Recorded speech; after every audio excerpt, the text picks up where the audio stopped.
زبور نمبر 2۔ قومیں کس لیے طائش میں ہیں اور لوگ کیوں باطل خیال باندھتے ہیں؟ خداوند اور اس کے مسیح کے خلاف زمین کے بادشاہ صفا آرائی کر کے اور حاکم آپس میں مشورہ کر کے کہتے ہیں، آؤ ہم ان کے بندھن توڑ ڈالیں اور ان کی رسیاں اپنے اوپر سے اتار پھینکیں۔ وہ جو آسمان پر تخت نشین ہے ہنسے گا، خدا ان کا مضائقہ اڑائے گا۔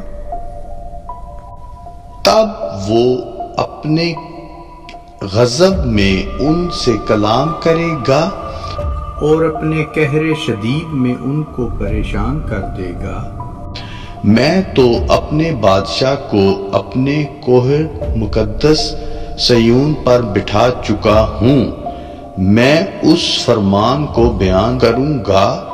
خداوند نے مجھ سے کہا، تو میرا بیٹا ہے، آج تو مجھ سے پیدا ہوا۔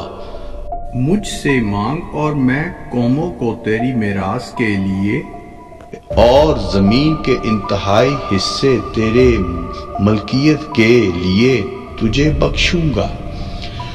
تو ان کو لوہے کے عصا سے توڑے گا، کمہار کے برتن کی طرح تو ان کو چکنا چور کر ڈالے گا۔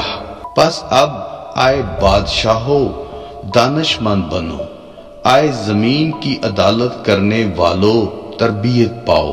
ڈرتے ہوئے خدا کی عبادت کرو، کانپتے ہوئے خوشی مناؤ۔ بیٹے کو چومو، ایسا نہ ہو کہ وہ قہر میں آئے اور تم رستے میں ہلاک ہو جاؤ، کیونکہ اس کا غضب جلد بھڑکنے کو ہے۔ مبارک ہے وہ سب جن کا توکل اس پر ہے۔ کلام پاک کو پڑھے اور سنے جانے پہ برکت ہو، مانگتے ہیں خداوند آسمانی باپ کے نام سے، آمین۔ کلام مقدس کی اور ویڈیو دیکھنے کے لیے ہمارے یوٹیوب چینل کو سبسکرائب کریں اور بیل کے بٹن پر جا کر نوٹیفیکیشن کو آن کریں کہ ایسی اور ویڈیو کی نوٹیفیکیشن آپ کو مل سکے۔